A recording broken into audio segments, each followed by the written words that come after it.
The church fell silent as tears streamed down Elena's face. Her white gown pooled around her wheelchair like a broken promise. The man who had pledged to love her forever now stood tall above her, his face twisted with cruel resolve. "I can't do this," he announced to the stunned guests. "I can't marry someone like her." The words hung in the air like poison as Elena's world shattered before the altar. Elena had always known life wasn't fair. Orphaned as a small child and confined to a wheelchair since birth, she had fought for every moment of happiness in her 26 years. Finding love had seemed like a miracle, a chance at the family she'd never had. But now, on what should have been the happiest day of her life, that dream was crumbling before her eyes. The wedding guests shifted uncomfortably, whispers rippling through the church. Some faces showed pity, others morbid fascination at the spectacle of her humiliation. Her fiancé, Mark, had stepped back from her wheelchair, as though her disability might somehow be contagious. The diamond ring he'd placed on her finger 6 months ago now felt like a shackle, binding her to this moment of ultimate betrayal. "You knew what you were getting into,"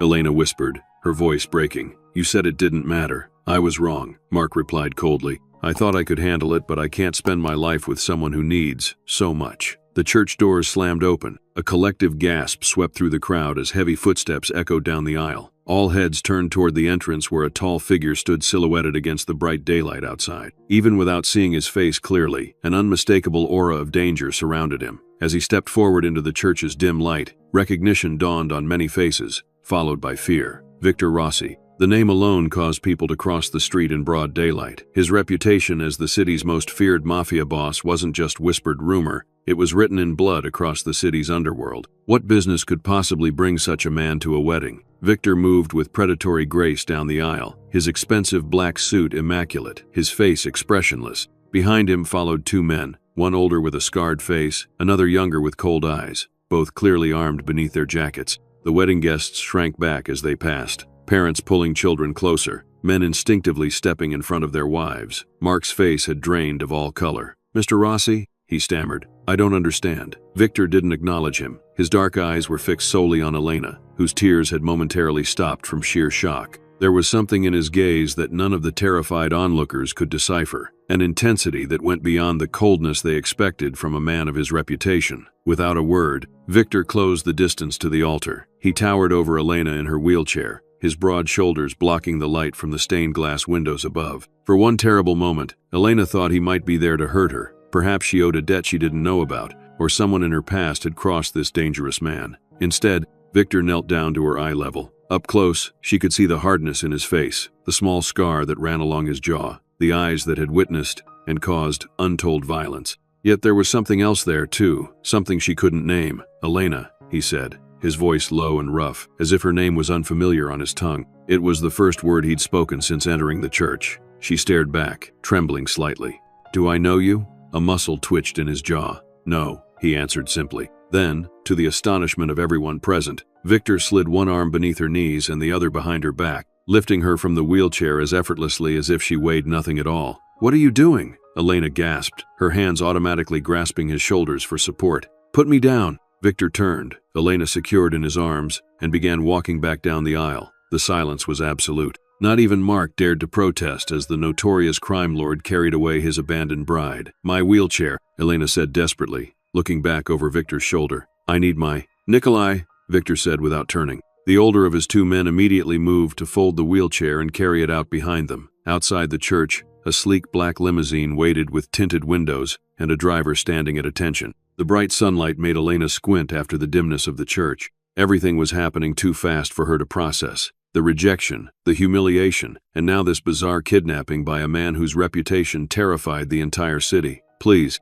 she tried again as Victor approached the vehicle. "There's been some mistake. I don't know you. I don't owe you anything." Victor finally looked down at her, his expression unreadable. "No mistakes," he said simply. The younger man hurried forward to open the car door, and Victor ducked inside with Elena still cradled against his chest. The interior of the limousine was cool and dark, the leather seats soft beneath her as Victor finally set her down. Her wedding dress crumpled around her, the expensive fabric now wrinkled and crushed. The two men followed, placing her folded wheelchair in the trunk before sliding into seats opposite them. The doors closed with soft, expensive thuds, sealing her inside with these dangerous strangers. "You can't just take me," Elena said, her voice stronger now as shock gave way to anger. "That's kidnapping. People saw you. The entire church saw you." Victor settled beside her, leaving careful space between them. "And what did they do?" he asked quietly. The question silenced her. She had seen the faces of the guests, her supposed friends and family. Not one of them had moved to stop this man. Not one had spoken up.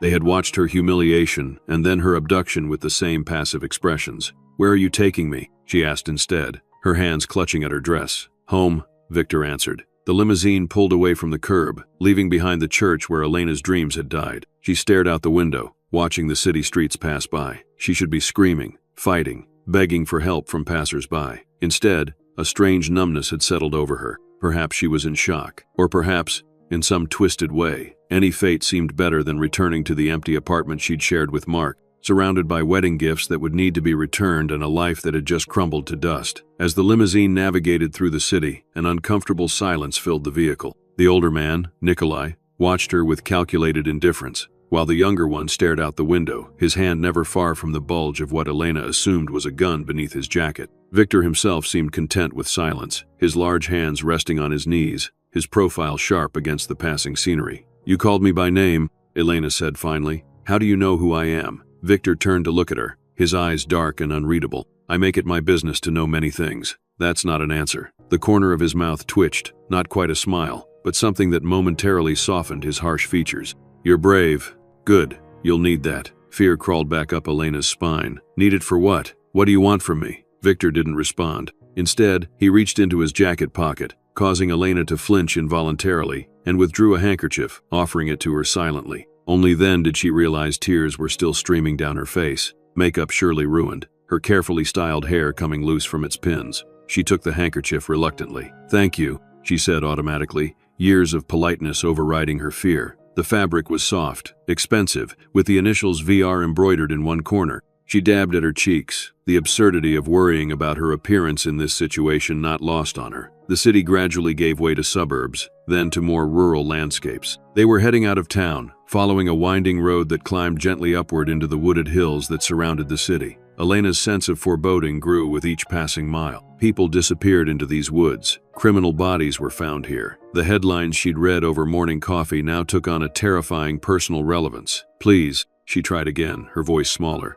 "My parents died when I was 3. I have no family. No one will pay ransom for me. I have no money of my own." "This isn't about money," Victor said, his eyes fixed on the road ahead. "Then what is it about?" He turned to look at her then, something flickering behind his stoic expression. "Safety." Before she could question this cryptic response, the limousine turned off the main road onto a private drive, guarded by a gate and 2 armed men who straightened to attention as the vehicle approached. The gate swung open without the car needing to stop, and they continued up a long, winding driveway bordered by tall trees that blocked out much of the sunlight. When the trees finally parted, Elena gasped despite herself. Before them stood a mansion unlike anything she had ever seen outside of movies, a sprawling stone structure with Gothic touches, surrounded by immaculately maintained gardens. It wasn't just a house, it was a fortress. High walls circled the property, and Elena could spot more guards patrolling the perimeter, all carrying weapons openly now that they were on private property. The limousine pulled to a smooth stop at the front entrance,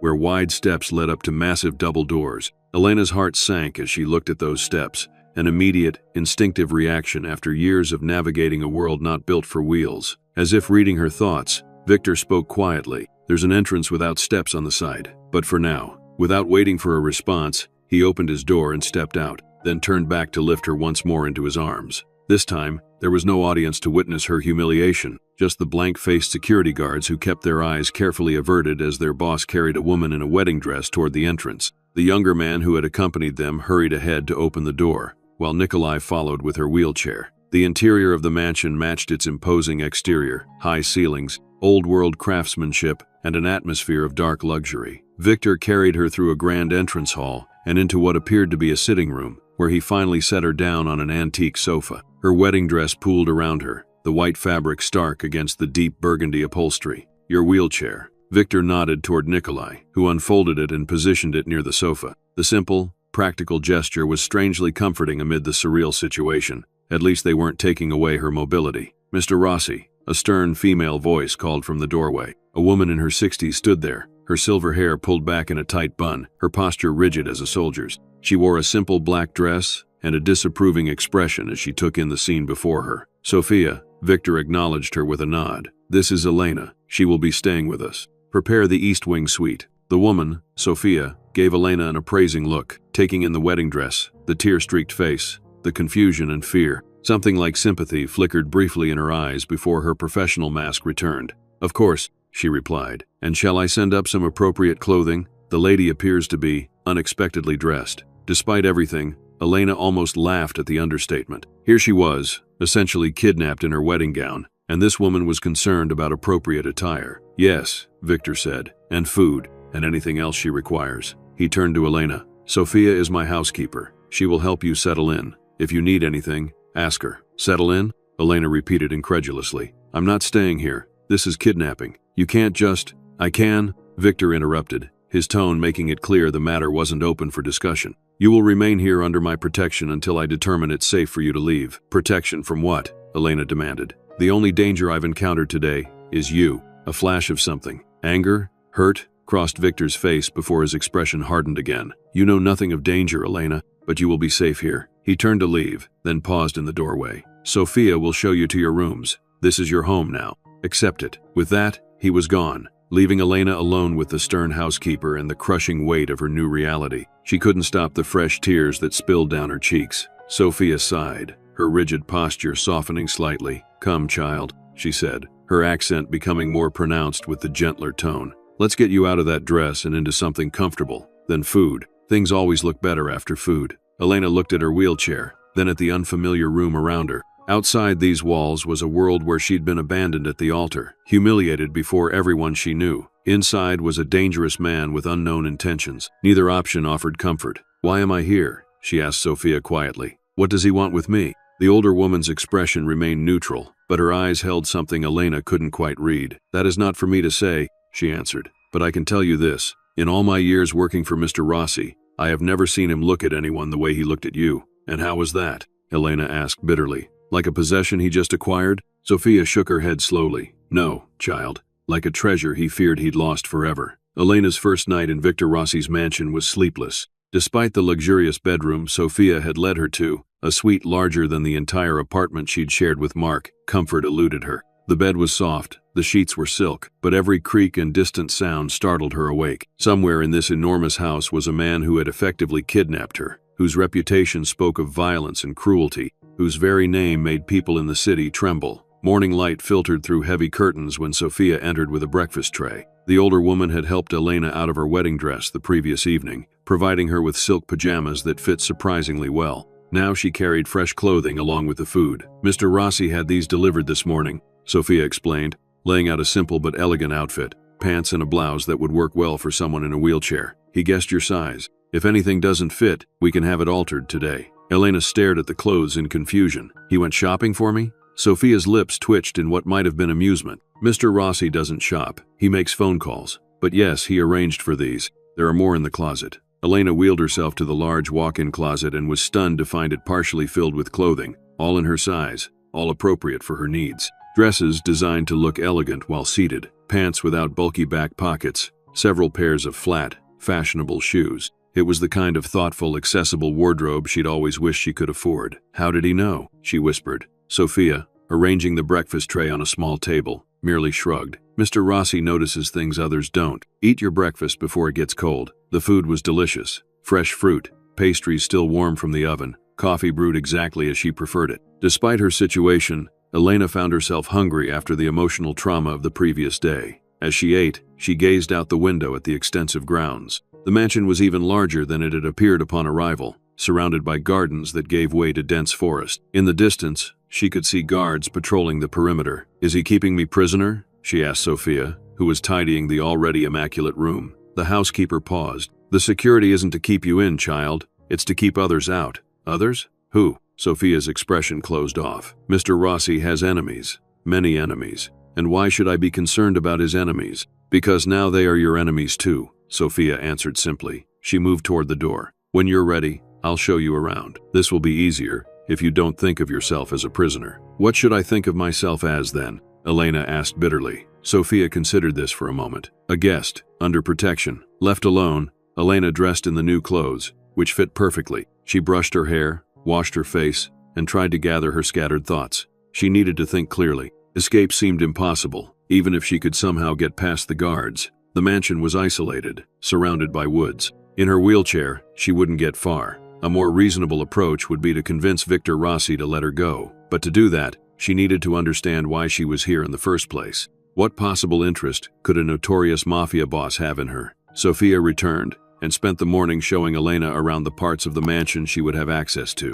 It was like touring a small museum, rooms filled with art and antiques, a library with books from floor to ceiling, a conservatory with exotic plants. The housekeeper pointed out which entrances had ramps alongside their steps, which hallways were widest, which rooms had been subtly modified to accommodate her wheelchair. Again, Elena was struck by the level of thought that had gone into preparing for her arrival. "How long has he been planning this?" she asked Sophia as they entered a solarium filled with morning light, where a table was set for lunch. "Planning what, child?" "Bringing me here. These accommodations. They weren't made overnight." Sophia's expression revealed nothing. "Mr. Rossi has owned this house for many years. The accommodations, as you call them, have always been here." Before Elena could question this further, the solarium doors opened, and Victor himself entered. He looked different in daylight, no less dangerous, but somehow more human. He wore a simple white shirt with the sleeves rolled up, revealing muscular forearms marked with a few small scars. His dark hair was slightly damp, as if he'd recently showered. "You're awake," he said, his deep voice filling the space between them. "Good. I hope you slept well." The absurdity of this polite inquiry after essentially kidnapping her broke something in Elena. "Slept well?" she repeated incredulously. "You tear me away from my wedding, a wedding that was already over," Victor interrupted coldly. "Or did you wish to stay and continue being humiliated?" Elena flinched as if he'd struck her. The memory of Mark's rejection was still raw, a wound barely hours old. "That wasn't your decision to make," she said, her voice smaller now. "You had no right." Victor pulled out a chair at the table, sitting across from her. Sophia quietly disappeared, leaving them alone. "Perhaps not," he conceded, surprising Elena. "But it's done. You're here now. Safe." "Safe from what?" "You keep saying that, but you won't explain what danger I'm supposedly in." Victor's jaw tightened. "The world is full of dangers for someone like you." "Someone like me?" Elena's eyes flashed with sudden anger. "A cripple, you mean? You think I don't know how vulnerable I am? I've lived with this body my entire life, Mr. Rossi. I don't need you to protect me from a world I've already been navigating for 26 years. Something like admiration flickered in Victor's eyes.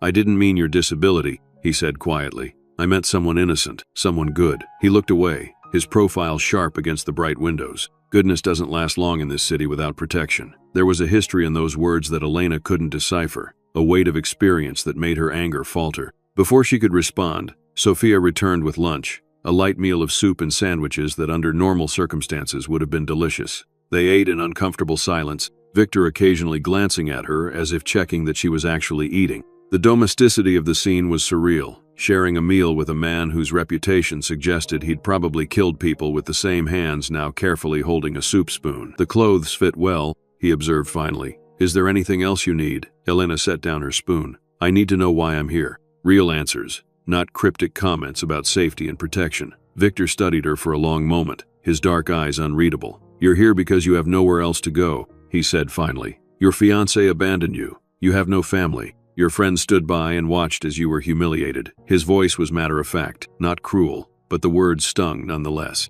"Here, you have safety, comfort, anything you could want. Except freedom," Elena pointed out. "Freedom to do what? Return to an empty apartment? Face the pity and whispers?" He leaned forward slightly. "Stay, give it time. When things settle, we can discuss your future." It wasn't really a request, and they both knew it. Victor Rossi wasn't a man accustomed to being refused. Still, something in his tone wasn't as harsh as his words. There was an underlying note that sounded almost like pleading. "1 week," Elena said suddenly, surprising herself as much as him. "I'll stay 1 week without trying to leave or call the police. But you have to be honest with me. No more vague answers." Victor's eyebrows rose slightly, clearly not expecting negotiation. After a moment, he nodded. 1 week, but some questions I cannot answer. Not yet. It was a strange concession from a man who could simply force her to stay indefinitely. Elena didn't understand his willingness to compromise, but she seized the opportunity. "First question, how do you know me? We've never met, but you knew my name at the church." A muscle in Victor's jaw twitched.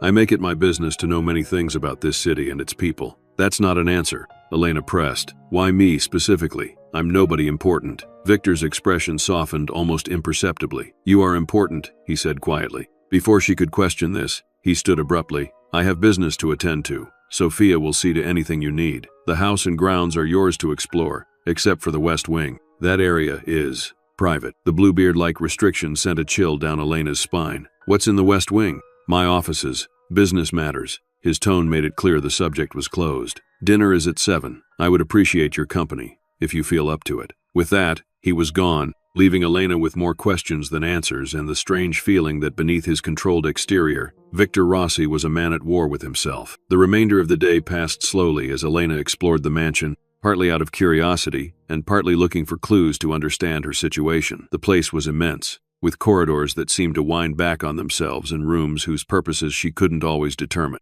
Despite Victor's warning, she found herself drawn to the forbidden West Wing, rolling her wheelchair quietly down the hallway that led to that section of the house. She wasn't planning to actually enter, just to see what was so private that it warranted a specific prohibition. As she approached the heavy double doors that presumably led to the restricted area, voices made her pause. Men's voices, speaking in low, urgent tones. One was unmistakably Victor's, the other belonged to Nikolai, the scarred man who had accompanied them from the church. Cannot afford to be distracted right now, Nikolai was saying. The Moretti family is making moves on the south side. They think you've gone soft. Let them think what they want, Victor replied, his voice hard. It will make their surprise all the greater when I crush them. And the girl? What were you thinking, Vitya? Bringing her here, into the heart of our operation? If they discover who she is to you, enough. Victor's voice was sharp as a blade. She stays. She's safer here than anywhere else. The matter is not open for discussion. You risk everything for her, Nikolai said, his tone softening slightly.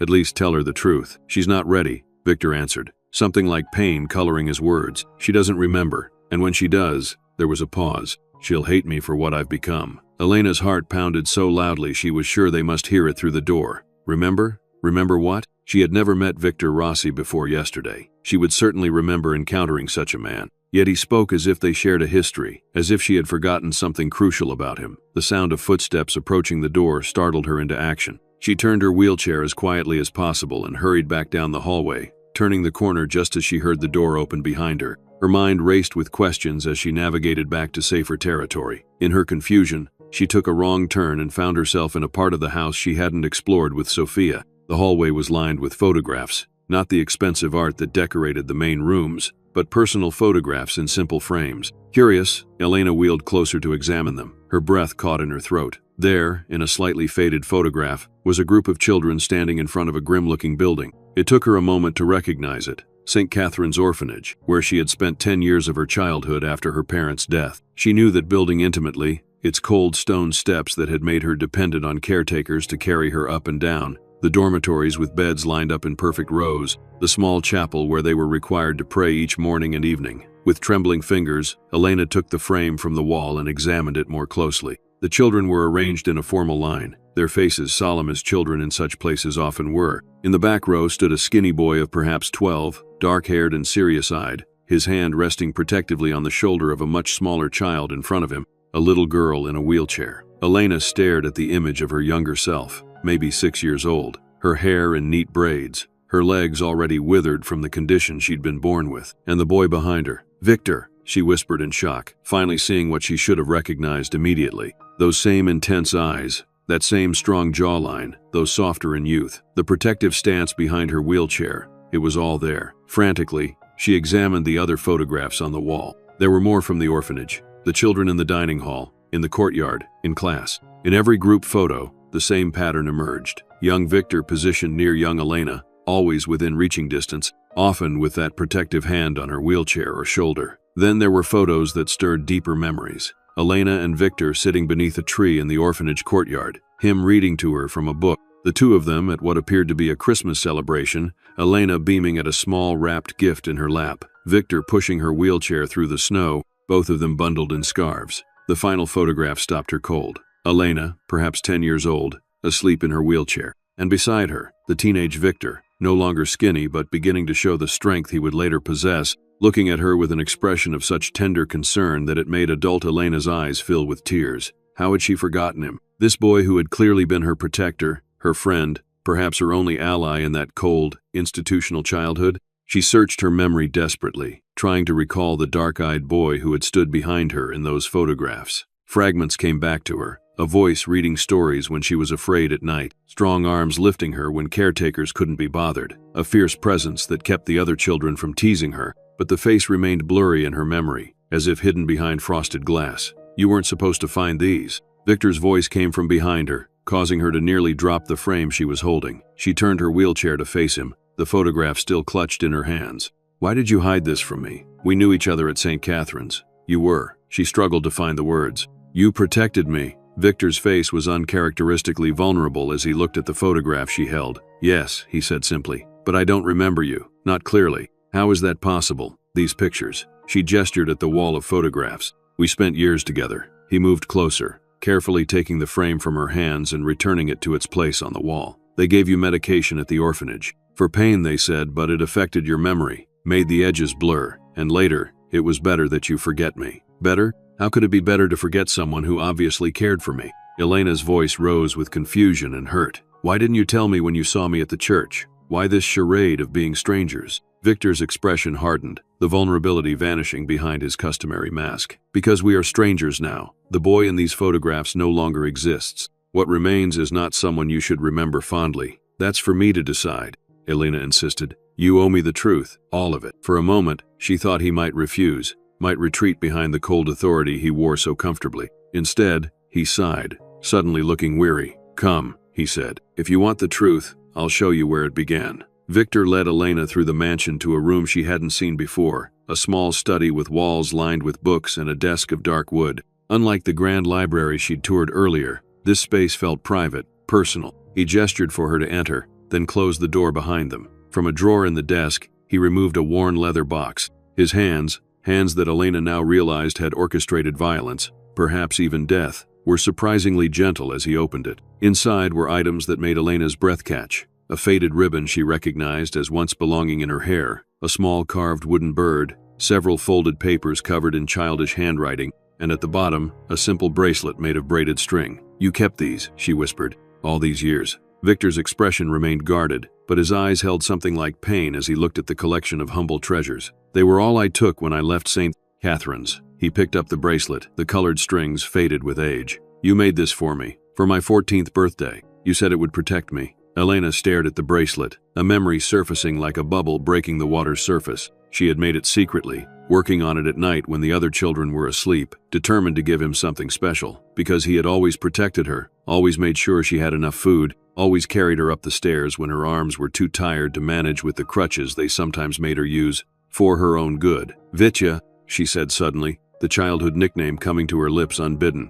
That's what I called you. Not Victor, Vitya. His eyes widened slightly at the name, a name Elena realized no one had called him in a very long time. Yes, he said softly. No one has called me that since. Since you left, Elena finished for him. You disappeared. One day you were there, and then, she frowned, trying to piece together the fragmented memories. They told me you ran away, that you abandoned the orphanage, abandoned me. Victor's jaw tightened. They lied. Then what happened? Elena demanded. Why did you leave me alone there? He set the box aside and moved to look out the window, his back to her, hands clasped behind him. I was 14, he began, his voice distant, as if reciting a story about someone else. The director of St. Catherine's, Father Mikhail. You remember him? Elena nodded, though Victor couldn't see the gesture. She remembered the stern, cold man who ran the orphanage like a prison. He had arrangements with certain men in the city, Victor continued. Men who were looking for young boys to employ. His voice hardened. Boys who wouldn't be missed. Boys with no families to ask questions.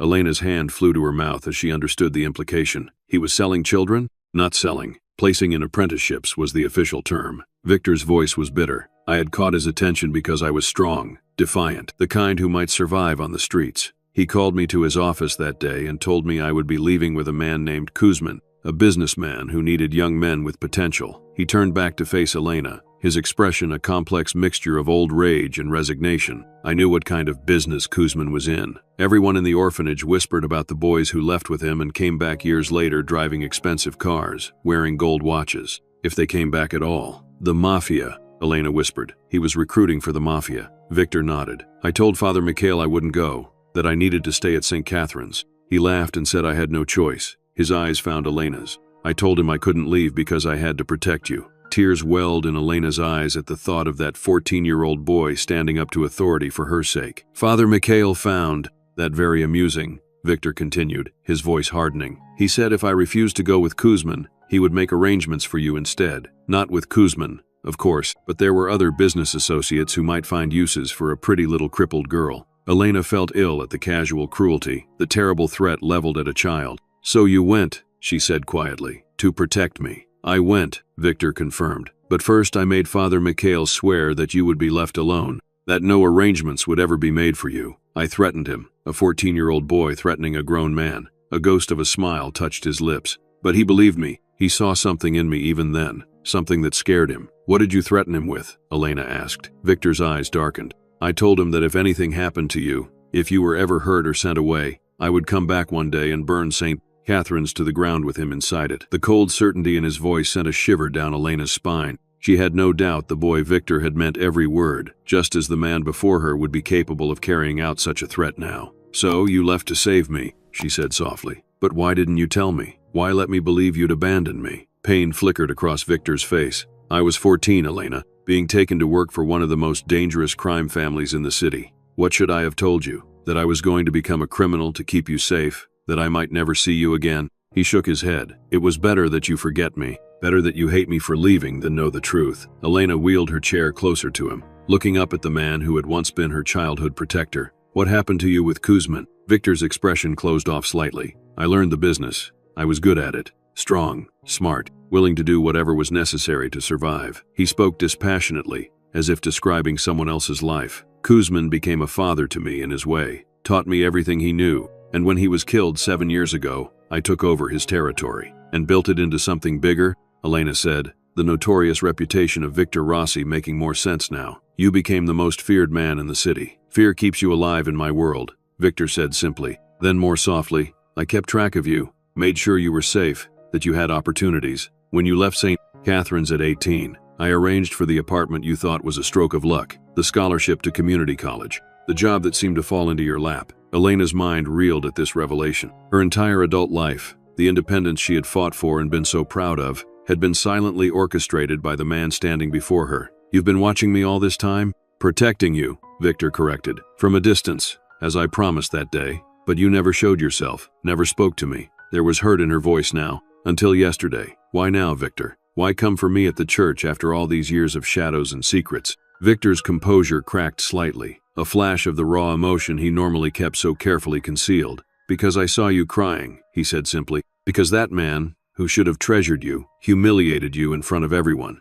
And I remembered a promise I made to a little girl in a wheelchair 20 years ago." "What promise?" Elena asked, though part of her already knew the answer. "That no one would ever hurt you again," Victor said, his voice rough with feeling. "Not while I lived." The silence that followed was heavy with 2 decades of separation, protection, secrets, and sacrifice. Elena looked at the man before her, trying to reconcile the dangerous mafia boss with the boy who had once read her stories and defended her from bullies. Both were real. Both were Victor. "So now what?" she asked finally. "You've rescued me from humiliation and brought me to your fortress. Is this how it ends? Me living here as your, what? Ward? Responsibility? Prisoner?" Victor's expression softened in a way she suspected few people ever witnessed. "None of those things, Elena. You're free to leave whenever you wish. I would provide you with anything you need. A new home, financial security, whatever would make you happy. My protection would continue, but from a distance, as before." "Then why bring me here at all?" Elena pressed. "Why not simply help me leave the church and set me up somewhere new?" Victor hesitated, something vulnerable passing across his features. "Because for one selfish moment, when I saw you there in that white dress, tears on your face, I wanted." He stopped, visibly struggling with words that didn't come easily to him. "I wanted to remember what it felt like to protect you up close, not from the shadows, just once more." The admission cost him. Elena could see that. This man who commanded an empire built on fear and violence, who had likely ordered deaths and orchestrated criminal enterprises, was laid bare by this simple confession of wanting to recapture a connection long lost. Before she could respond, a sharp knock interrupted the moment. The door opened to reveal Nikolai, his scarred face grim. "Boss, we have a situation. The Moretti shipment, our men were ambushed at the docks. 3 dead, 2 critical." Victor's entire demeanor changed in an instant, the vulnerability vanishing behind a mask of cold fury. "Who?" he demanded. "Definitely Castillo's crew. They left their mark." Nikolai's eyes flickered briefly to Elena, clearly uncomfortable discussing business in front of her. "Prepare the car," Victor ordered, already moving toward the door. "Full team, armed." He paused, looking back at Elena with an expression caught between 2 worlds, the boy who had protected her and the man who commanded fear. We'll finish this conversation later, he said quietly. Stay inside. Tell Sophia to activate emergency protocols. With that, he was gone, leaving Elena alone with the box of childhood treasures and the weight of revelations too heavy to immediately process. Through the window, she watched as a convoy of black SUVs roared down the driveway, carrying Victor and his men toward violence she could only imagine. Sophia appeared minutes later, her usual composed demeanor slightly strained. Come, child, she said, gently urgent. When there's trouble, we move to the secure rooms. Trouble? Elena asked, following the housekeeper down a hallway she hadn't explored before. Is it dangerous here? Sophia's expression was grim. Mr. Rossi has enemies. Today, they have made a move against him. It is unlikely they would attack the house, but we take no chances. She led Elena to what appeared to be a normal bedroom until she pressed a hidden panel, revealing a reinforced door. These rooms are secure, bulletproof glass, reinforced walls, like a fortress within a fortress. Inside was a comfortable sitting area, a bedroom, and a small kitchenette, all designed for extended stays if necessary. Television screens showed security camera feeds from around the property. How often does this happen? Elena asked, wheeling herself to the window, which looked out onto the gardens but was, as Sophia had said, clearly made of thick, bulletproof glass. Not often, Sophia replied, checking that the secure room was properly stocked. Mr. Rossi usually prevents threats before they become actions. This attack, it is unusual, bold. Elena watched the older woman's methodical movements. You've worked for him a long time, haven't you? Sophia nodded. Since he first acquired this house, 10 years ago. He was very young then, just beginning to build his empire, but already formidable. Did you know? Elena asked. About me? About our history? Sophia paused in her tasks, regarding Elena with careful assessment. He told me there was a girl from his childhood who must be protected at all costs. That accommodations should always be ready for someone in a wheelchair, should the need arise. Her expression softened slightly. I have worked for dangerous men most of my life, Miss Elena, but I have never seen one keep childhood treasures in a box on his desk. Never seen one look at old photographs with such longing. He's a criminal, Elena said, more to herself than to Sophia. He hurts people, probably kills them. Yes, Sophia answered simply. He is those things. But he is also the boy who protected you. Both are true. Hours passed with no word from Victor. Elena watched the security feeds, seeing guards patrol the property with heightened alertness, weapons visible now. Sophia brought food and attempted to distract her with conversation, but Elena's thoughts were fixed on Victor, on the boy she barely remembered, and the dangerous man he had become. It was past midnight when the security cameras showed the convoy of SUVs returning. Elena's heart clenched as she watched Victor emerge from the lead vehicle, his white shirt now stained with what could only be blood. He moved stiffly, one hand pressed to his side, while Nikolai and the others formed a protective circle around him. He's hurt, Elena gasped, turning to Sophia. The housekeeper was already moving toward the door. Stay here, she ordered. I will check on him and let you know. Left alone, Elena paced the secure room as best she could in her wheelchair, circling the space again and again as minutes stretched unbearably. Finally, the door opened to reveal Sophia, her usual composed expression troubled. He is being seen by the doctor, she reported. A bullet grazed his side. Not serious, but he lost blood. I want to see him, Elena said immediately. Sophia hesitated. He is not in a state to receive visitors. When men like Mr. Rossi return from battle, they are not always themselves. I don't care, Elena insisted. Take me to him. Perhaps seeing the determination in her eyes, Sophia finally nodded. Very well, but do not be shocked by what you see. This is his world, Miss Elena. This is who he is now. She led Elena through the mansion to what appeared to be a medical suite, another room she hadn't been shown on her tour. Outside the door stood Marco, the younger man who had accompanied them from the church. His face was spattered with blood, though he appeared uninjured.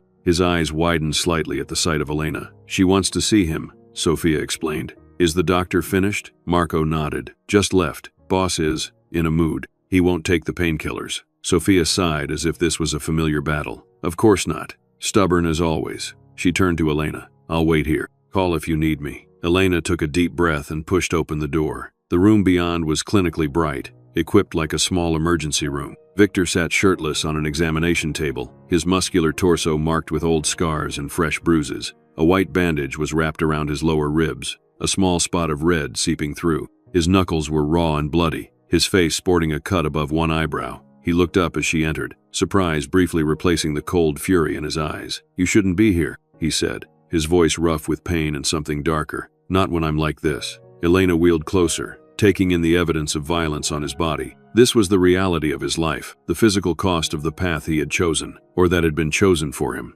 At 14, what happened? End of chapter 2, she asked quietly. Victor's laugh was harsh, without humor. Business, he replied. A competitor thought I was distracted, vulnerable. They were mistaken. His eyes held a dangerous gleam. They won't make that mistake again. The implication was clear, and Elena felt a chill at the casual reference to what must have been brutal violence. You're hurt, she said instead, focusing on the immediate concern. It's nothing, Victor dismissed, though his rigid posture betrayed the pain he was in. A scratch. Elena moved closer still, stopping directly in front of him. From her seated position in the wheelchair, she had to look up to meet his gaze. You've been protecting me for 20 years, she said quietly. Maybe it's time someone looked after you for a change. Something vulnerable flickered in Victor's eyes before he could mask it. I don't need looking after. Everyone does, Elena responded simply. She reached for a clean cloth on the nearby medical tray, dampened it, and gently began cleaning the dried blood from his knuckles. He flinched at the contact, not from pain but from the gentleness, as if kindness was more difficult to bear than violence.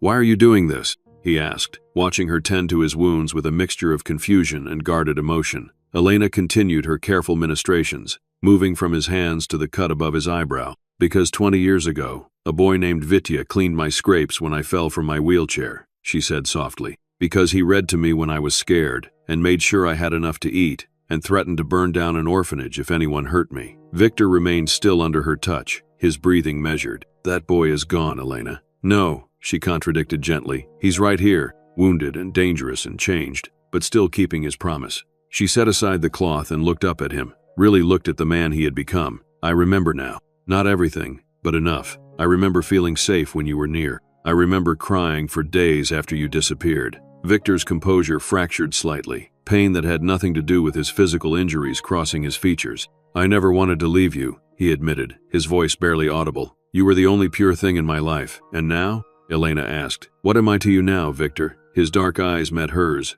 naked truth in them for perhaps the first time since she'd arrived. Everything, he said simply. The reason for all of it. Every terrible thing I've done, every life I've taken, every empire I've built, it was all to become powerful enough that no one would ever threaten you again. To become someone who could protect you completely, even if from a distance. The weight of his confession hung in the air between them. 20 years of violence and power, all circling back to a promise made to a little girl in a wheelchair. I never asked for that sacrifice, Elena whispered. It wasn't a sacrifice, Victor responded, his voice finding strength. It was a choice, my choice, and I would make it again. Elena reached up, hesitating for just a moment before gently touching his face, feeling the stubble along his jaw. He went completely still at the contact, like a wild animal unused to gentle handling. You've protected me all these years, she said. But who protected you, Vitya? Who tended your wounds and kept you safe? Something broke in Victor's carefully maintained control. He closed his eyes briefly, leaning ever so slightly into her touch.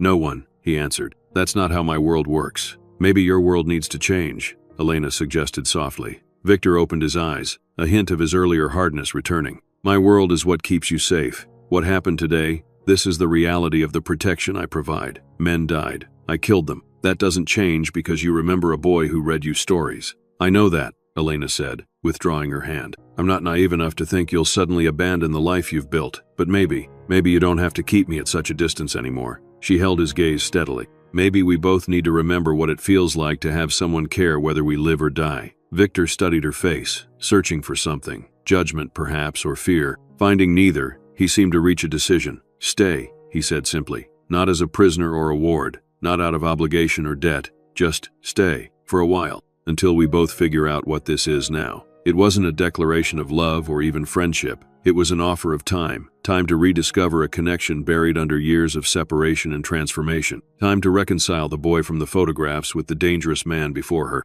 time to decide if there was a place in her life for Victor Rossi, not just as a shadow protector but as something more tangible. I'll stay, Elena agreed softly. For a while, relief flickered across Victor's face, quickly masked by his usual control. But Elena had seen it, had seen the vulnerability beneath the armor of violence and power. The boy named Vitya still lived somewhere inside the feared mafia boss, and perhaps that was enough to begin with. The days that followed established a strange new rhythm in the mansion. Victor's injury forced him to remain home more than usual, creating opportunities for him and Elena to cautiously rebuild a connection that had been severed 20 years ago. They shared meals, often sitting in comfortable silence or engaged in careful conversation that avoided the violence of his world while exploring safer topics. Books he remembered she had loved as a child, changes in the city over the years, her studies in college. Elena discovered that beneath his fearsome reputation, Victor possessed a sharp intelligence and unexpected knowledge of literature, art, and history, self-taught through voracious reading. He explained that in his position,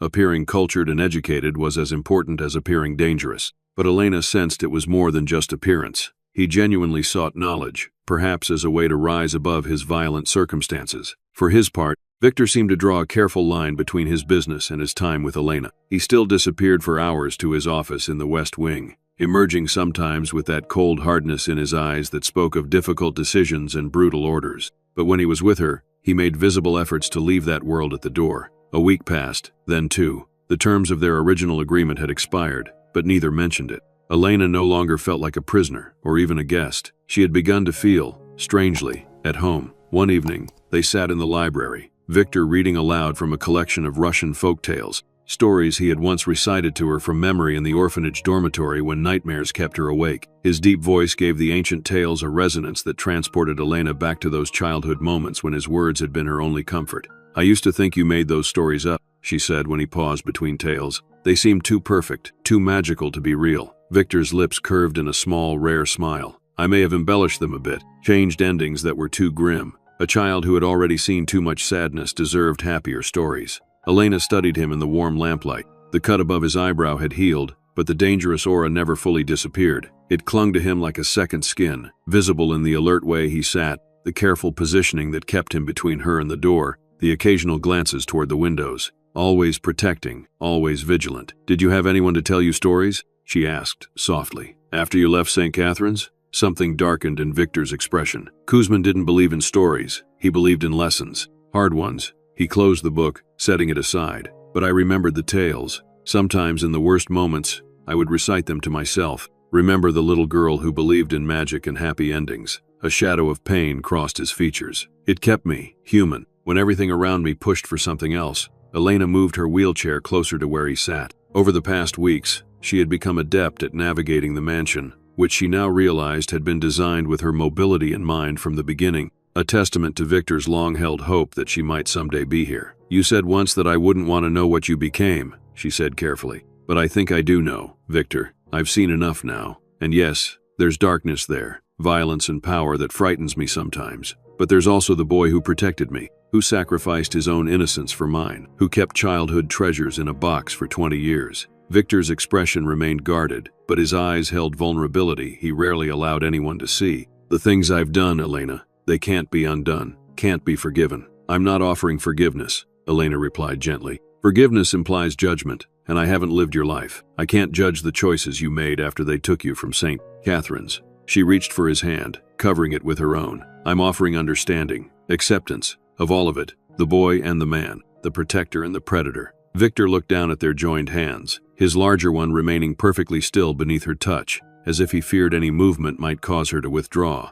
"Why?" he asked, his voice rough with suppressed emotion. "Why would you accept any part of this? Of me?" Elena's answer was simple. "Because you never stopped seeing me as whole, not broken or pitiful or in need of fixing, just someone to be protected, equal in value, if different in circumstance." She squeezed his hand gently. "Do you know how rare that is? Most people look at the wheelchair first, me second. You always saw me first." The vulnerability in Victor's eyes deepened, a crack in the armor he had built over decades. "I never pitied you because I knew your strength," he said quietly. "Even as a child, you had more courage than anyone at St. Catherine's, more kindness in a world that showed you none." His voice dropped lower. "When Kuzmin was teaching me to be ruthless, I would think of you, how you smiled despite everything, how you never grew hard or bitter. It haunted me, made me keep a part of myself locked away, untouched by what I was becoming." The distance between them seemed to shrink in that moment, 20 years of separation collapsing under the weight of shared understanding. Elena saw in Victor's eyes something beyond protection or obligation, something warmer, deeper, and much more frightening in its intensity. Before either could acknowledge the shifting current between them,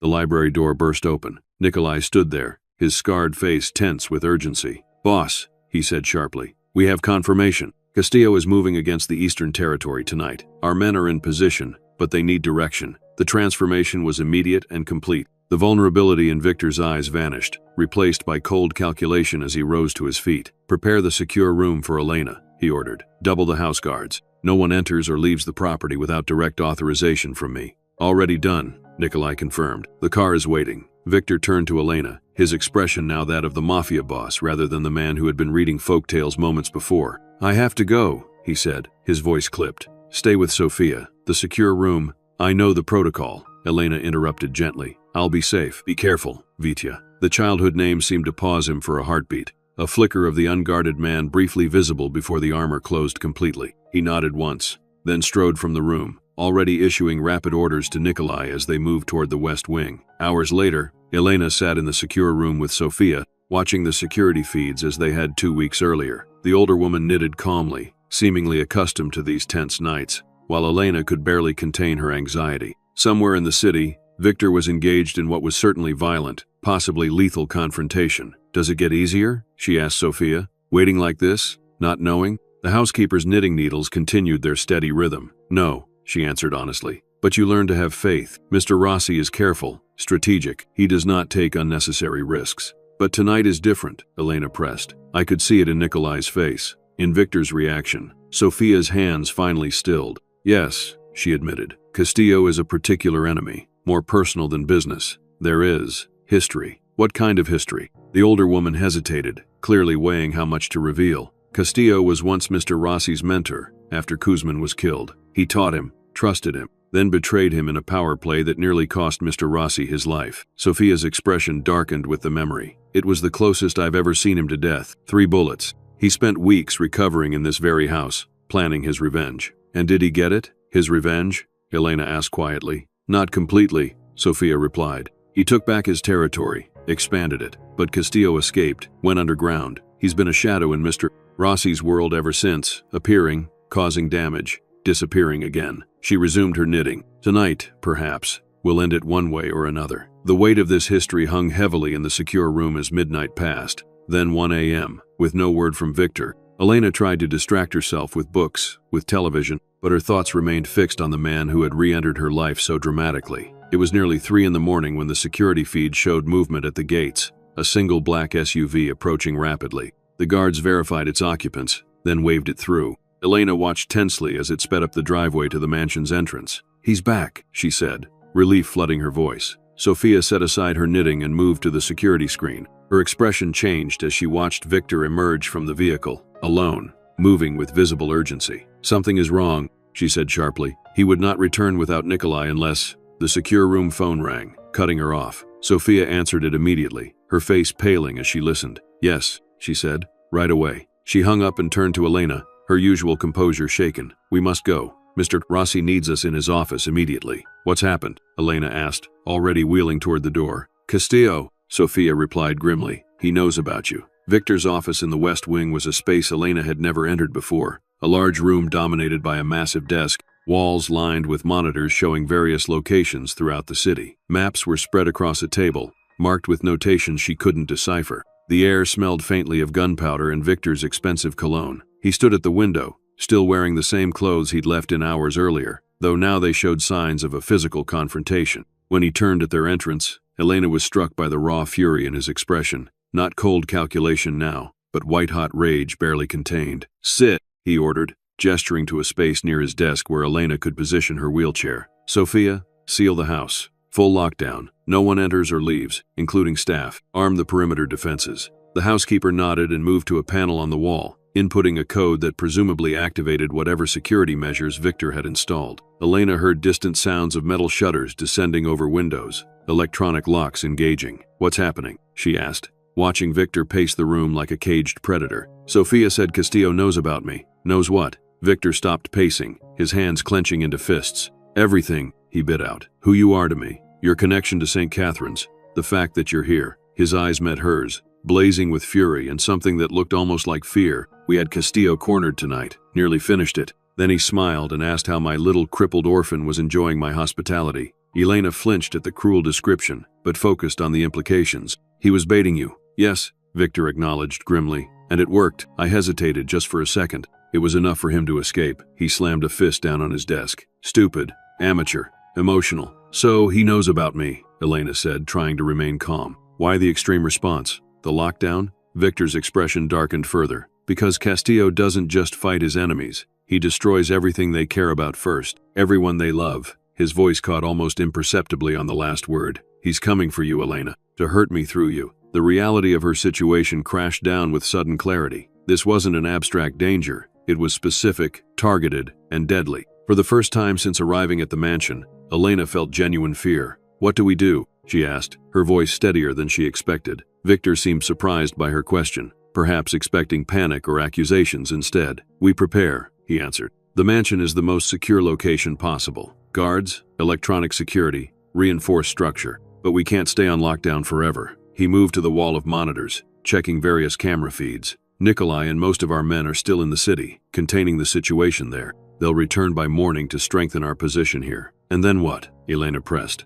Wait for this Castillo to attack? Hope your security is enough? Victor's expression hardened with resolve. No. Once our position is secure, I go hunting. End this, once and for all. With me as bait, Elena said quietly. His head snapped toward her. No, never. You remain here, protected, no matter what. But he'll expect that, Elena argued. If he knows you as well as Sophia implied, he'll know you'll lock me away somewhere safe. He'll plan for that. Victor studied her with newfound assessment. You're thinking strategically. I'm thinking about survival, Elena corrected. Mine and yours. I may not know this world, Victor, but I'm not naive. If this man is as dangerous as you say, then conventional protection might not be enough. A hint of respect flickered in Victor's eyes. What are you suggesting? Elena took a deep breath, gathering her courage. Use me, she said simply. Not as passive bait, but as an active part of whatever plan you create. He expects you to hide me away. He expects me to be weak, helpless, a little crippled orphan who needs protection. Let's use those expectations against him. Victor's expression darkened. Absolutely not. I didn't protect you for 20 years to put you directly in danger now. You protected me so I could live, Victor, Elena said firmly. Not so I could hide. I've spent my entire life proving I'm not defined by this wheelchair. Don't ask me to be a passive victim now. Their eyes locked in silent battle, Victor's protective fury against Elena's determined resolve. It was Sophia who broke the tense silence. She has a point, Mr. Rossi, the housekeeper said quietly. Castillo will expect conventional protection. He knows how you think, your instinct to shield rather than involve. Victor's jaw clenched. This isn't a debate. Elena stays secure, hidden. He moved to the desk, spreading out a map of the property. We'll establish a perimeter here. When Nikolai returns with the men, we'll have enough firepower to what? Elena interrupted. Start a war on your own property? How many of your men will die for that strategy? She wheeled closer to the desk, forcing Victor to acknowledge her. I'm not asking to fight, Victor. I'm asking to be part of the solution instead of being the problem. The muscle in Victor's jaw twitched as he struggled with conflicting instincts. The strategist who recognized the logic in her argument versus the protector who couldn't bear the thought of putting her at risk. Castillo doesn't know you, he finally said, his voice low and intense. The real you. He sees a weakness to exploit, not a strength to fear.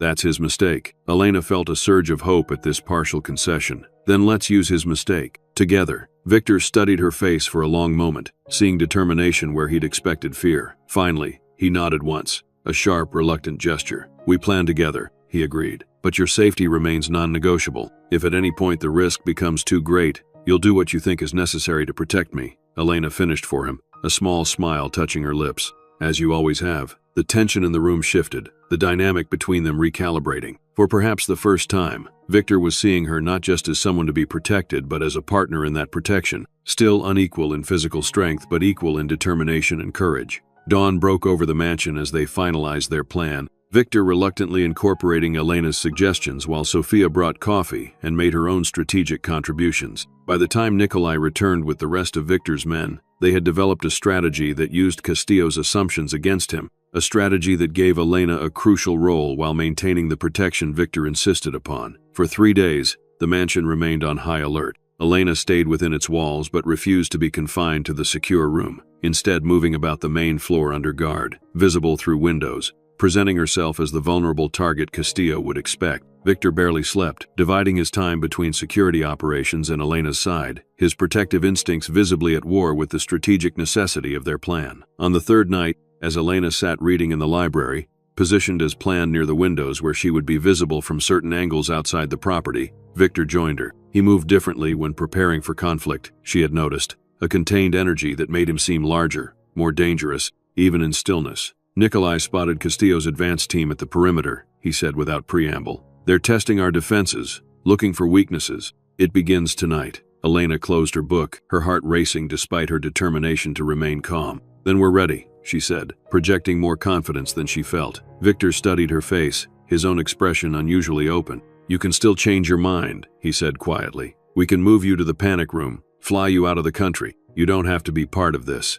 Elena wheeled closer to him, reaching for his hand. He allowed the contact, his larger hand enveloping hers with careful strength. I'm already part of this, she replied gently. Have been since you lifted me from that wheelchair at the church. Maybe since you stood behind me in that orphanage photograph 20 years ago. She squeezed his hand. We face this together, Vitya. Something powerful moved across Victor's features, an emotion too complex to name, born of 20 years of separation and protection and the strange, intense connection that had reformed between them these past weeks. If anything happens to you, he began. It won't, Elena interrupted, because you won't let it, and neither will I. Victor raised their joined hands, pressing his lips briefly to her knuckles in a gesture that seemed to surprise them both. When this is over, he said, his voice rough with suppressed emotion, we need to talk about this, us, whatever this is becoming. Before Elena could respond, Nikolai appeared in the doorway, his expression grim. Movement at the eastern perimeter, he reported. They've disabled the first layer of security, silently,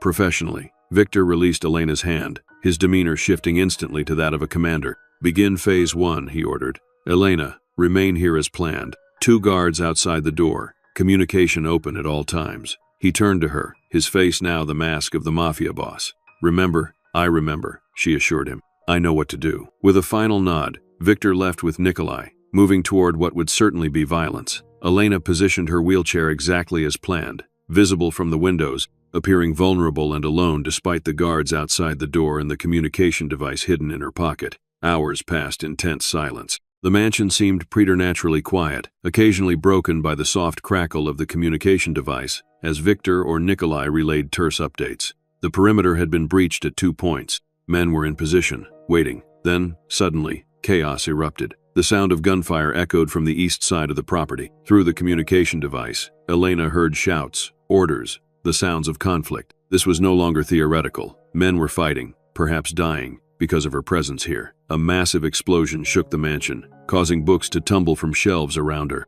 The lights flickered, then stabilized. Through the device, she heard Victor cursing. Diversion, he shouted to his men. They're coming from the west. Nikolai, take 5 men and... The communication cut off. Elena's heart raced as she tried to re-establish connection, following the protocol they had established. No response. Something had gone wrong. She heard commotion outside the library door, the sounds of struggle, then silence. This wasn't part of the plan. The door burst open, and 2 men she didn't recognize entered, not Victor's guards, who should have been positioned outside. Well, the first man said, smiling unpleasantly as he took in Elena in her wheelchair. Mr. Rossi's little treasure, right where we expected. Elena fought to control her fear, her hands gripping the armrests of her wheelchair. These men worked for Castillo, that much was obvious. They weren't here to kill her, at least not immediately. According to Victor, Castillo preferred to take his enemies' loved ones, to make them suffer before delivering the final blow. That knowledge was terrifying but also crucial to the plan. What have you done with the guards? She demanded, forcing strength into her voice. The man laughed. They're taking a nap, permanently. He gestured to his companion. Grab her. Castillo wants her undamaged. For now, the second man moved toward Elena, reaching for her wheelchair. She shrank back, playing the part of the frightened, helpless victim they expected, hiding her hand as it slipped to the side of her chair and pressed the hidden button Victor had installed. Immediately, the library doors slammed shut behind the intruders, heavy metal bolts sliding into place. The men spun around, suddenly alert to the trap. From panels in the ceiling, gas began to hiss into the room. Not lethal, Victor had assured her, but enough to render anyone unconscious within seconds. Elena pulled the small oxygen mask from its hiding place beneath her wheelchair cushion, quickly placing it over her face as the men realized their predicament. They rushed for the doors, pounding uselessly against the reinforced wood, then turned back toward her with fury. You bitch! The first man snarled, lunging toward her even as the gas began to affect him. You knew. He never finished the sentence. His eyes rolled back, and he collapsed to the floor, his companion following seconds later. Elena breathed steadily through the mask, waiting the full 2 minutes Victor had instructed before the gas would dissipate through the ventilation system. The plan had worked, partially. These men were neutralized, but she had lost communication with Victor. That wasn't supposed to happen. Something had gone wrong elsewhere in the operation. The library doors unlocked with a heavy click. Elena tensed, not knowing who would enter, Victor's men or more of Castillo's. She reached beneath her chair again, this time retrieving the small pistol Victor had reluctantly provided after hours of argument and firearms training. The door opened slowly to reveal Nikolai, blood streaming from a cut on his forehead but very much alive. Relief flooded through Elena as she lowered the gun. "It worked," he said, eyeing the unconscious men with satisfaction. "Good, we need to move you now. The mansion is compromised." "Where's Victor?" Elena asked immediately, following Nikolai as he held the door for her wheelchair. Nikolai's expression hardened. Castillo was smarter than we anticipated. The Western attack was another diversion. He personally led a team through an underground access point we didn't know existed. He checked the hallway before continuing. "The boss went after him directly, ordered me to get you to the secondary location." Fear gripped Elena's heart. "He's facing Castillo alone? That wasn't the plan." "Plans change in battle," Nikolai replied grimly. "We can't help him if you're not secure. That's his priority, and now it's mine." He tapped his earpiece. "Marco, east entrance now. Package is secure, but needs transport." They moved through the mansion, now bearing signs of conflict, broken furnishings, bullet holes in walls, small fires being contained by Victor's men. Elena felt sick at the destruction, the violence brought about because of her presence. Yet she also felt a strange, fierce pride in playing an active role rather than hiding in the secure room. As they approached the east entrance, a massive explosion rocked the building once more, this one much closer. Nikolai cursed in Russian, shoving Elena's wheelchair forward as debris rained down around them. "The West Wing," he said, his voice tight with concern. "They're trying to bring down the building." He gestured to Marco, who had appeared at the entrance. "Get her out now. Take the tunnel route to Point B. I'm going back for the boss." "Nikolai, wait," Elena called as Marco took control of her wheelchair. "Victor will kill me if anything happens to you." Nikolai finished grimly. "Go. I'll find him." Marco pushed her wheelchair quickly down a ramp and through a side entrance she hadn't known existed, leading to what appeared to be a hidden tunnel beneath the property. They moved rapidly through the dimly lit passage, the sounds of conflict fading behind them. "Where does this lead?" Elena asked, trying to orient herself. "Secondary safe house," Marco replied tersely. 2 kilometers from the main property. Underground the whole way. Boss had it built 5 years ago as an escape route. Of course he did, Elena thought. Victor planned for every contingency, every possible threat. Yet somehow Castillo had still managed to surprise him, to find an access point even Victor hadn't known about. The thought chilled her. They emerged from the tunnel into what appeared to be a small but well-equipped bunker, a fraction of the size of the mansion, but secure and stocked with supplies. Marco immediately moved to lock down the entrance and check the perimeter security. "Now we wait," he explained, setting up surveillance monitors. "Protocol is clear. No communication until the boss or Nikolai arrives." "Too risky." Elena stared at the monitors, which showed various angles of the exterior. A clearing surrounded by dense forest. The bunker itself disguised as a hunting cabin. There was no view of the mansion, no way to know what was happening there. "And if they don't arrive?" she asked quietly. Marco's young face hardened with determination. "The boss always has a backup plan. Always." He tapped a hidden panel, revealing a safe. "If we don't hear from them within 24 hours, there are instructions here. Passports, money, new identities." His confidence wavered slightly. "But it won't come to that. The boss has faced worse than Castillo." Elena wasn't sure that was true. Based on what Sofia had told her, Castillo represented something different, not just a business rival but a personal betrayal, a man who knew Victor's weaknesses because he had helped shape his strengths. Hours passed in tense silence. Marco remained vigilant, checking and rechecking security, occasionally peering at the monitors. Elena tried to calm her racing thoughts, to have faith in Victor's abilities, but fear grew with each passing hour of silence. It was past midnight when the perimeter alarm beeped softly. Marco immediately tensed, hand moving to his weapon as he checked the monitors. "Movement in the trees," he reported. "Single figure, approaching slowly." He squinted at the screen. "It's the boss." Relief flooded his voice. "He made it." Elena moved to the monitor, her heart leaping at the sight of Victor emerging from the forest. But something was wrong. He was moving awkwardly, one arm held close to his body, his usual fluid grace absent. "He's injured," she said urgently. "Open the door." Marco hesitated. "Protocol says, open it," Elena insisted. "Now." Perhaps hearing the desperation in her voice, Marco complied, unlocking the series of security measures that sealed the bunker. The outer door swung open to reveal Victor, standing unsteadily in the doorway. Elena gasped at the sight of him. His clothing was torn and bloodied, his face marked with cuts and bruises. He clutched his left side, where dark blood seeped between his fingers. But what struck her most was his expression, a combination of pain, exhaustion, and something that looked almost like peace. "Elena," he breathed, his voice rough. "You're safe." "Victor!" she cried, wheeling toward him as Marco rushed to support his weight. "What happened? Where's Castillo? Where's Nikolai?" Victor allowed Marco to help him to a chair, grimacing with pain as he sat. "Nikolai is securing what's left of the mansion," he said, his breathing labored. "The fire is contained. Most of our men survived." "And Castillo?" Elena pressed, moving closer to examine his wounds. A grim smile touched Victor's bloodied lips. "Dead," he said simply, finally. The single word carried the weight of years of conflict, of the personal vendetta that had defined much of Victor's adult life. Elena could see in his eyes that something fundamental had shifted, a burden lifted, a chapter closed. "You're hurt," she said, focusing on the immediate concern. "Badly." Victor shook his head dismissively. "I've had worse." "Not according to Sophia," Elena countered, already moving to the medical supplies Marco had retrieved. "Let me see." To her surprise, Victor complied without argument, allowing her to help remove his shredded jacket and shirt. The wound in his side was a jagged tear, a knife wound, not a bullet hole, still bleeding steadily. "It needs stitches," she said, trying to keep her voice steady despite the fear clawing at her throat. The injury was serious, possibly life-threatening without proper medical attention. "Marco," Victor said, his voice maintaining its authority despite his weakened state. "First aid kit, the special one." Marco nodded, disappearing into another room and returning with what appeared to be a military-grade medical kit. From it, Victor removed a small vial and syringe. "What is that?" Elena asked warily. "Something that will stop the bleeding long enough to get proper medical help," Victor replied, preparing the injection with practiced hands. "Military-grade coagulant, not exactly FDA approved, but effective." He administered the injection near the wound, his jaw clenching against the pain. Within minutes, the bleeding visibly slowed, though the injury remained angry and raw. "Marco, contact Dr. Petrov," Victor ordered. "Tell him to meet us at the secondary clinic in 1 hour. No details over the phone." As Marco moved to make the call, Elena took Victor's hand, her eyes searching his face. "You could have died," she said quietly. Victor's expression softened, the hardness of the mafia boss giving way to something more vulnerable. "But I didn't," he replied, "and Castillo will never threaten you, or anyone else again." "Was it worth it?"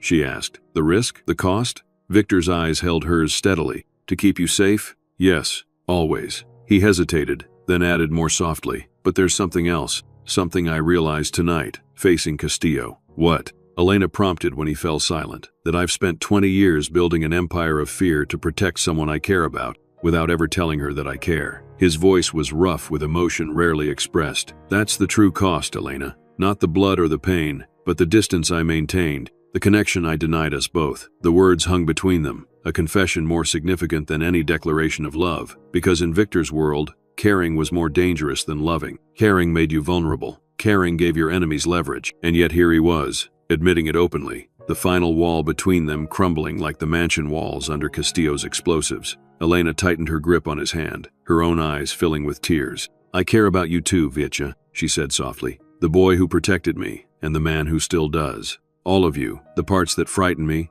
and the parts that make me feel safer than I've ever felt." In that moment, surrounded by the aftermath of violence, with Victor wounded and the future uncertain, something shifted between them, something fundamental and irrevocable. The connection that had been severed 20 years ago wasn't just restored, it was transformed into something deeper, stronger, forged in the fire of shared danger and mutual protection. Victor raised his hand to her face, gently brushing away a tear with his thumb. "When this is over," he said quietly, "when I'm healed and the danger has passed, we need to decide what comes next, for both of us." Elena nodded, understanding the weight of those words. What came next wasn't just about recovery or rebuilding the damaged mansion. It was about two people, once orphans, now survivors, figuring out if there was a future where their broken pieces fit together to create something whole. The days following Castillo's attack were a blur of recovery and reconstruction. Victor's injury, while serious, wasn't life-threatening with proper medical care. Dr. Petrov, clearly accustomed to treating wounds that couldn't be explained to hospital staff, had stitched him up at the private clinic, administered antibiotics,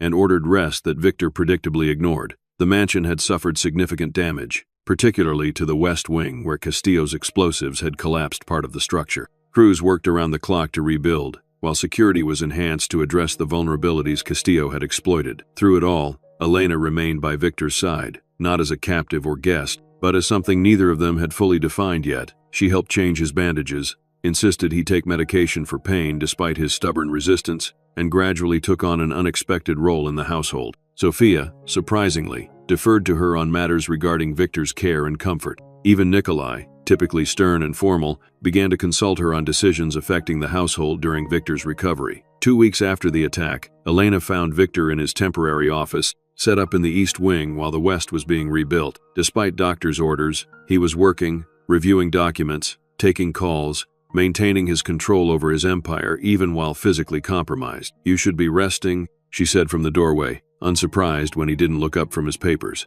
"I am resting," he replied without missing a beat. Sitting down, not lifting anything heavy, taking the medicine. Elena wheeled into the room, positioning herself across from his desk. "That's not what rest means, and you know it." Victor finally looked up, a small smile touching his lips. In the past weeks, those smiles had become more frequent, brief glimpses of the man beneath the hardened exterior. "The business doesn't stop because I took a knife to the ribs," he said. "Especially now. Castillo's death has created opportunities and vulnerabilities." Elena studied his face, noting the fatigue beneath his controlled expression. "Power vacuums," she said, understanding more about his world than she had when she first arrived. "Everyone's scrambling to take Castillo's territory, testing whether you're strong enough to defend your own." Victor's eyebrows rose slightly, impressed by her assessment. "Exactly, which is why I can't show weakness now. Can't disappear to recover while my enemies circle." "But you don't have to do it alone," Elena said quietly. "Nikolai is capable. Your captains are loyal. They could handle more of the day-to-day while you focus on the bigger strategic decisions." Victor set down his pen, really looking at her now. "When did you become so knowledgeable about mafia power structures?" he asked, his tone caught between amusement and concern. "I listen," Elena replied simply. "I observe, and contrary to what you might think, I'm not naive about what you do. I've accepted that this is your world, Victor. I'm just suggesting you find a better balance within it." Something shifted in Victor's expression, a recognition that surprised him. "You're right," he admitted after a moment. "I've always handled everything personally. Trust has never come easily." "Because of Castillo," Elena said, understanding dawning. "His betrayal made it hard for you to delegate, to rely on others." Victor nodded slowly. "You see too much," he said, but there was no accusation in his voice, only a kind of wonder, as if he was still adjusting to being truly seen by another person. "Speaking of seeing things," Elena continued, gathering her courage for the conversation they had been postponing. "You said we needed to talk about what comes next. For us, I think it's time for that discussion." Victor's posture shifted subtly, tension entering his body despite his effort to appear relaxed. "Yes," he agreed quietly. "I suppose it is." A heavy silence settled between them, both aware that this conversation would define their future, together or apart. "I can't go back," Elena said finally. "To my old life, I mean. Not just because of what happened at the wedding, but because of everything since. I've changed, Victor. Being here, seeing your world, understanding who you really are, it's changed me." Victor's expression remained carefully neutral, though she could see the effort it cost him. "Changed how?" "I'm stronger," she replied without hesitation. "More confident. Before, I was trying so hard to prove I was capable despite this wheelchair, to convince the world I wasn't defined by disability." She gestured to her legs. "But here, with you, it's never been an issue. You see me completely, both my strength and my limitations, without judgment. It's freeing." Something like relief flickered across Victor's features. "I'm glad for that, at least. But Elena, my world is dangerous. Castillo is gone, but there will be others. Men like me don't get happy endings." "I'm not asking for a fairy tale," Elena said firmly. "I'm asking for honesty, for the chance to choose my own path with full knowledge of the risks." Victor stood, moving around the desk to stand before her wheelchair. He lowered himself carefully to one knee, bringing them eye to eye, a gesture of equality that moved her deeply. "What do you want, Elena?" he asked, his voice stripped of its usual command, vulnerable in a way few had ever heard. "Tell me what you want, and if it's within my power, it's yours." The question was simple, but the answer would change everything. Elena took a deep breath, reaching out to take his hands in hers. "I want to stay," she said clearly, "not as someone to be protected or hidden away, but as a partner, someone who stands beside you, who helps carry the weight of what you've built." Victor's expression shifted from vulnerability to confusion. "A partner? In what sense?" "In every sense," Elena replied steadily. "Personal and professional." Victor stared at her, genuine shock breaking through his usual control. "Professional? You can't mean—" "I do," Elena interrupted. "I've seen how your world works, Victor. I understand the power structures, the loyalties, the strategic thinking required. I'm not suggesting I become a street soldier or carry out violence. But there are other aspects of your organization, legitimate businesses, financial matters, strategic decisions, where I could contribute." Victor's shock gave way to something like wonder. "You want to be part of this? Part of me? Even knowing what I am, what I've done?" I want to be part of reshaping what you are, Elena clarified. Your empire was built on fear and violence because that's what you needed to survive, to protect. But it could be more. With the right influence, the right balance. She squeezed his hands gently. Your strength and my compassion. Your strategy and my perspective. Together, we could transform what you've built into something better. Victor studied her face, searching for hesitation or naivety, and finding neither. You would walk this path willingly, eyes open to the darkness it contains? I would wheel this path, Elena corrected with a small smile. And yes, eyes wide open. Not because I want power or wealth, but because I want you, all of you. The boy who protected me, and the man who still does. The criminal and the protector. The darkness and the light. For a moment, Victor was silent, his expression unreadable. Then, to Elena's surprise, he laughed, a genuine sound of wonder and disbelief that transformed his face. 20 years, he said, shaking his head. 20 years building walls, creating distance, becoming someone you could never love, only to find you want exactly who I am. Not exactly, Elena amended gently. I want who you are and who you could be. The potential I see in you, in us. Victor reached up, cupping her face with a tenderness that belied his dangerous reputation. Elena Volkov, he said, using her full name for perhaps the first time since they'd reunited. You continue to surprise me, to challenge me, to see me. He took a deep breath, as if making a decision. If partnership is what you want, true partnership in all aspects, then I offer it freely. My heart, my home, my empire, all of it, shared with you, equal in value, as you once said. The echo of her own words back to her brought tears to Elena's eyes. Equal in value, if different in circumstance, she finished softly. Victor leaned forward, hesitating just a breath away from her lips, asking permission without words. Elena closed the distance between them, sealing their agreement with a kiss that spoke of 20 years of separation, weeks of rediscovery, and a future neither had dared to imagine. When they finally parted, Victor rested his forehead against hers, his usual mask of control completely absent. There's something else, he said quietly. Something I've wanted to tell you since the day at the church, but couldn't find the courage. What? Elena asked, her hands still framing his face. I love you, Victor said simply. I have since we were children. It's the one constant in a life of change and violence. The love I've carried for the girl in the wheelchair who saw me as a hero when I was nothing but a skinny orphan with a bad temper. His voice roughened with emotion. Everything I've built, every choice I've made, it all circles back to you. Always has. The words washed over Elena like a wave, filling spaces within her that had been empty for so long she'd forgotten they existed. I love you too, Vitya, she whispered. The boy you were, and the man you've become. All of you. In that moment, something shifted within Victor Rossi, a fundamental realignment that Elena could see in his eyes. The last wall crumbled, the final defense fell away. For perhaps the first time since he was 14 years old, he allowed himself to be completely vulnerable, completely seen. The weeks that followed brought transformation. To Victor, to Elena, to the empire he had built. With Elena's influence, Victor began restructuring his organization, moving resources from illegal activities toward legitimate businesses. Violence remained a reality of their world, but it became a last resort rather than a first response. Rivals who expected the brutal retaliation typical of Victor Rossi found themselves instead facing strategic economic pressure or unexpected alliances that left them contained without bloodshed. The mansion was rebuilt, but different, warmer, more welcoming, less fortress, and more home. Sophia observed these changes with quiet approval, occasionally allowing herself a small smile when she saw Victor and Elena working together in his office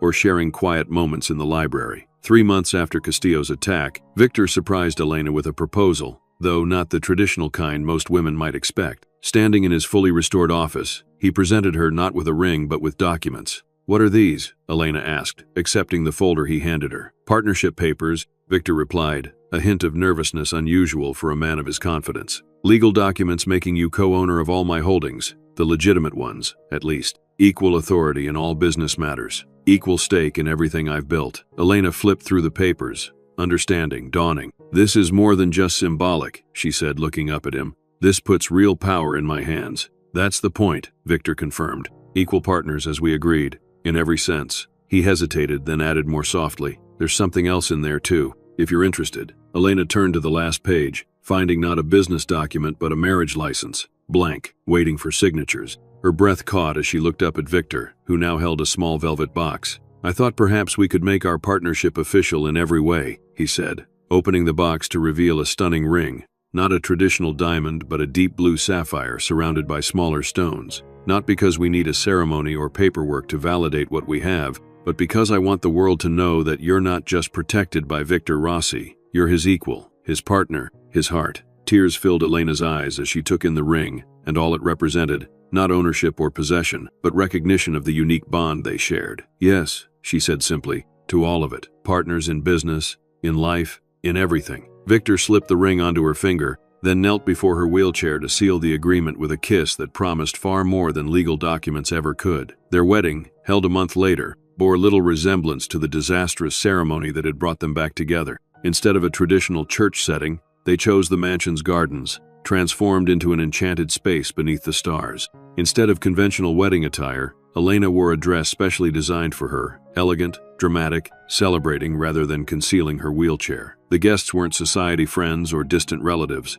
but the inner circle of Victor's organization, men and women who had witnessed the transformation of their leader and his empire under Elena's influence. Nikolai stood as Victor's best man, his usually stern face softened with genuine happiness for the couple. Sophia walked Elena down the aisle, or rather, walked beside her as she wheeled herself toward her future. Their vows, written by themselves rather than borrowed from tradition, spoke of protection and partnership, of strength found in vulnerability, of 20 years of separation leading to a lifetime of unity. As Victor placed the wedding band beside the sapphire engagement ring, his hands that had dealt death and violence, trembled slightly with the weight of the moment. "I promised to protect you when we were children," he said, his voice carrying clearly to all gathered. "Today, I promise something more, to stand beside you rather than in front of you, to share my strength rather than simply use it for you, to be worthy of the love you've given me despite knowing all that I am." His voice roughened with emotion. "You saved me, Elena, from a life of solitary power, from a heart turned to stone.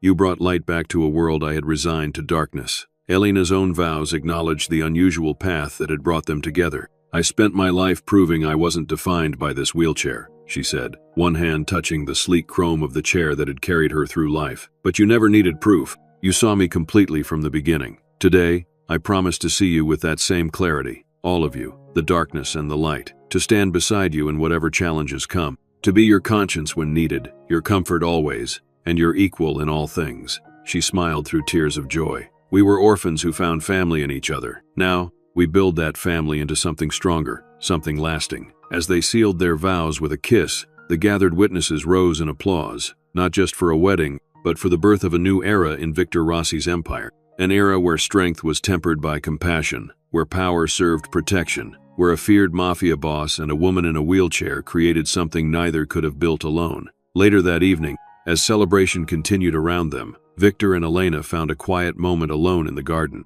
He stood behind her wheelchair, his hands resting gently on her shoulders as they looked up at the stars. "Happy?" he asked simply. Elena reached up to cover his hand with hers, feeling the wedding band on his finger, tangible proof of their union. "Beyond words," she replied. "And you?" Victor was silent for a moment, his usual eloquence failing him. "I never thought this possible," he finally said. "Happiness, love, a future not defined by violence and fear." He bent to press a kiss to the top of her head. "You've given me what I never dared to want. We've given it to each other," Elena corrected gently. "Equal partners, remember?" Victor chuckled, the sound still new enough to delight her. "Equal partners," he agreed, "in this life and whatever comes after." As they rejoined their guests, Elena caught glimpses of their future in the faces around them. Nikolai showing unexpected respect when she offered an opinion on business matters. Sophia treating her not just with kindness but with deference due to the co-leader of the household.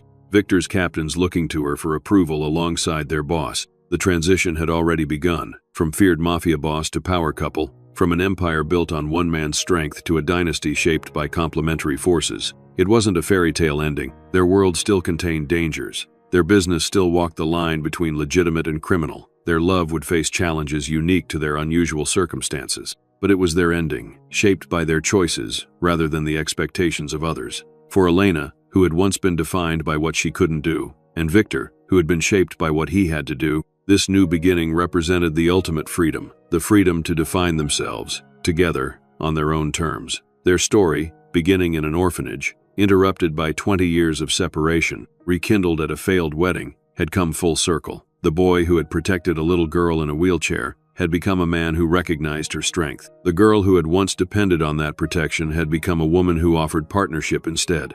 Equal in value, if different in circumstance. Partners in all things. A love story, unlike any other. but no less powerful for its uniqueness. From a humiliating rejection at the altar to becoming the equal partner of the city's most powerful man, Elena's journey reminds us that endings are often just beginnings in disguise. And Victor, who spent 20 years building walls to protect the one he loved, discovered that true strength lies in vulnerability, in partnership, in love openly expressed. Their story continues beyond these pages, their legacy shaped by both his power and her compassion, their love a testament to the truth that we are all equal in value, even when different in circumstance. Thank you for joining us for this tale of unexpected love and transformation. Until next time, remember that the heart recognizes what belongs to it, even across decades of separation.